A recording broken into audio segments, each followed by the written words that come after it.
Hello and welcome to the Rockies Now podcast. We are a Colorado Rockies podcast, and this is the Rockies recap episode for Game 2 of this series against the Tampa Bay Rays at Coors Field in Denver, Colorado, and Game 9 of the 2024 season. I am one of your co-hosts, Tom. Let's get into this one. Now, yesterday's game was the home opener at Coors Field, and our Colorado Rockies did not quit. It was a nice comeback victory with a walk-off grand slam by Ryan McMahon. But tonight, a little bit of a different story, unfortunately. It was a chilly, windy night in Denver, and the Rockies, they jumped out to a 6-1 lead after 6 innings, but just couldn't hold on to the victory. And unfortunately, every season, losses like this do happen. So let's get right into it. So, like I mentioned, it was a chilly, windy night in Denver. If you were at the game, I hope you bundled up, and I hope you're able to stay out of the wind that was coming into the ballpark. But either way, it was unavoidable. There were no issues seemingly on either side with pop-ups. Everybody was able to read them just fine and get all the outs when needed, and there were no drop fly balls. So that was a good sign. And I got to say, Ryan Feltner, my goodness, he had a great start today. 6 innings, 2 hits, 1 earned run, 2 walks, and 10 strikeouts. Quality start. He did a great job. It was absolutely wonderful. He was dealing the whole night. On the scoring side, the Rays jumped out to the first lead. Rockies came back and tied it. And like I said, by the end of the 6th inning, Rockies had a 6-1 lead. And of course, Ryan Feltner did his job. But unfortunately, the bullpen just couldn't hold on. It was an unfortunate night tonight with the bullpen. Jake Bird, he pitched an inning, gave up 2 earned runs. Tyler Kinley, he pitched 2/3 of an inning, giving up, 3 earned runs. And of course, Jalen Beeks came in. He gave up 2 additional earned runs and of course, he couldn't record an out. Justin Lawrence, of course, he had a rough night in yesterday's game, but he somewhat redeemed himself. He went an inning and a third, giving up no runs and having 2 strikeouts. And unfortunately, that was all she wrote. And our Colorado Rockies ended up losing this game. It was a tough loss. Everything. Quick synopsis: Elias Diaz, Bretton Doyle, and Ezekiel Tovar each had a multi-hit game. Each had 2 hits. Bretton Doyle, Ryan McMahon, and Michael Toglia, they all had home runs. Like I said, unfortunately, all that offense there just wasn't enough. And again, Feltner was great, just bullpen couldn't hold on. So my thoughts on this game, like I said, the Rockies did what they needed to do after 6 innings. And then, of course, late inning losses are unfortunate thing in baseball. No team is immune to it. Bullpens, unfortunately, some days they show up, they have their good stuff. Other days they show up, they just don't have their good stuff. And tonight, our bullpen just didn't have the stuff to get it done. So, I mean, the good thing, like yesterday, we had the win. The series is not tied, so the Rockies will go for a series win tomorrow in the finale. Tomorrow, it is a day game. Some news around the National League West. The San Diego Padres defeated the San Francisco Giants by a score of 4-0. The Atlanta Braves defeated the Arizona Diamondbacks, and they overcame, hear this, a 6-run deficit to overtake the Diamondbacks by a score of 9-8. And the Los Angeles Dodgers defeated the Chicago Cubs 4-1. Yoshinobu Yamamoto got his first MLB win. Again, he's the big high-priced free agent that they signed from Japan. He got his first major league win again. He went 5 innings pitched, 3 hits, and 8 strikeouts. So that's news around the National League West. Some notable MLB Major League Baseball news. Both Braves ace Spencer Strider and Guardians ace Shane Bieber were announced. Both are preparing for potential elbow surgeries. Shane Bieber, they did not officially announce if it was Tommy John. They just noted there's some damage. Not sure if it's going to be reconstruction or if it's going to be actual Tommy John surgery. But for Strider, they said it's UCL reconstruction. Again, don't know if that's full Tommy John or not, but either way, it is an elbow procedure. So both could be seen to miss some significant time. Regardless, and of course, as you know, recently, Major League Baseball's Player Association released a statement on pitcher arm injuries. They blamed the pitch clock for the increase in arm injuries. And then, of course, Major League Baseball countered with saying with the recent increased emphasis on velocity and spin rate over the last several decade or so has led to the increase. All right, quick synopsis on my personal opinion about Tommy John and elbow surgeries among pitchers. I don't think there's not enough sample size to determine whether or not the pitch clock is causing an issue with pitcher arm injuries. Again, UCL, Tommy John surgery injuries have been happening before the pitch clock was instituted. I personally believe it's the max effort velocity training that's causing issues among pitcher arm injuries.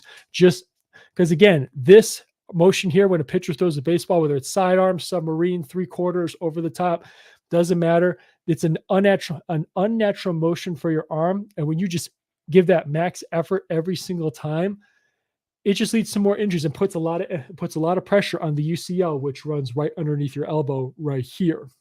So I really think that these studies need to be done on what max effort velocity and the training that Major League Baseball teams are doing with their pitchers. Again, that's my personal opinion. The key to me is changing speeds and hitting your spots is the key to being a successful pitcher, not necessarily throwing the ball as hard as you can, whether it's a fastball or a breaking ball. But I digress. That's a story for another time. That's just my personal opinion about that, or personal take on that news. So again, everybody's got their own opinion. Feel free to post your comments or release anything you hate on Twitter X or on social media, what you think about these pitching injuries, because everybody's got an opinion.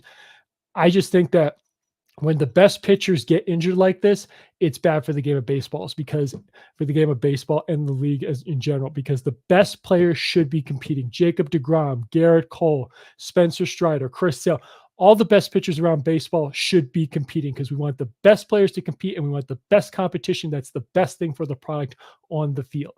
So they got to find an answer. They got to work together to figure out an answer to counter and reduce the number of these injuries among pitchers, because also not only is it bad for the league, it's bad for the pitchers and their careers. So that's my personal take on that thing. I'll go with some Rockies news. We got some good news and some bad news.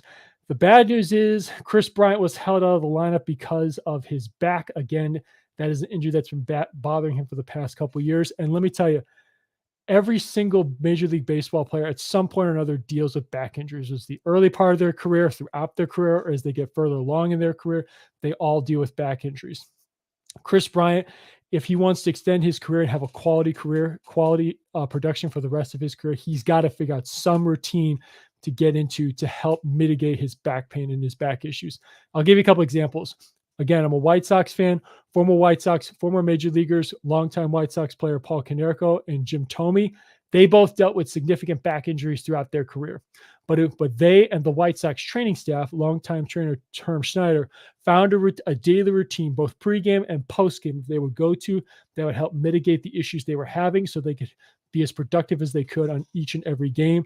Bryant, he's got to find some way to do this, because, again, we're paying him a lot of money. We need him to be productive on the field, and he can't be on the field if that back is continuing to bother him. So he's got to find some kind of routine and some kind of process to help figure out what works best for him to mitigate that issue. Otherwise, I mean, you all know we're just going to be seeing more of him on the injured list, and he's probably going to have more issues throughout the rest of his career, regardless of how much longer it lasts. So, but some good news is, I'm not sure if everybody saw this, Chase Dollander, the Rockies' #1 pitching prospect and #2 prospect overall in our system. He was great in his first start with High A Spokane. He went 5 innings pitched, no hits, no runs, 3 walks, and 8 strikeouts. Again, I mean, we talk about how the Rockies need pitching. You know, we're trying to develop, we always are it's the best strategy for us to develop it through our system.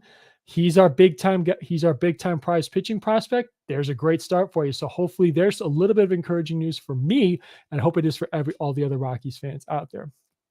So that's some good news coming out of our organization, and that really could probably mitigate a little bit of today's loss. Okay. Anyway, so tomorrow is the finale between the the series finale between the Tampa Bay Rays and the Colorado Rockies. Going to the mound for the Tampa Bay Rays will be Ryan Pepiot, and for our Colorado Rockies, it'll be Dakota Hudson. So that'll be the finale. That's an afternoon game tomorrow. Travel day afterward. So again, be sure to tune in. Hopefully, we can get a series victory and move on to the next series. Okay, that's going to do it for this recap episode of the Rockies Now podcast. Please be sure to subscribe to all of our social media our social media pages through Facebook, Twitter, and X, Instagram, and our Threads page. And be sure to click the subscribe button on our YouTube channel so you get updates on when our new episodes are released and our Rockies recap episodes. And remember, if you miss an episode or you're not able to see it live, be sure all of them are posted on YouTube. So go to our YouTube page and be sure to catch up on all of our content and episodes. Feel free to comment on the episode. What do you think of every game? What do you think of how things are going? Or just, ask us a question. We'll feel free to answer it and everything. And we'll try to get to as many of them as we can. So, and of course, yeah. Fezzi, yeah, of course, the young players are starting to have quality at bats. That is very, very true. But the bullpen, what do we do about it? I mean, what do we do about this bullpen? Unfortunately, we can't exactly sign anybody off the free agent market. There's nobody who would be better, I would think, that could come in off the free agent market. And we don't have anybody better right now that can come up and take the place of anybody in the bullpen in the minor leagues. So again, bullpen is a very frugal position. You got to come in, get your stuff going right away. It's not like a starter where you have a couple innings to warm up. You just got to get things going. And tonight was a bad night. So anyway, sorry, that'll do it for this episode of the Rockies recap and Rockies Now podcast. Again, I will be back here tomorrow to recap the series finale. Hopefully we can have a series victory. So thank you for everyone. Have a great rest of your evening. And as always, go Rockies.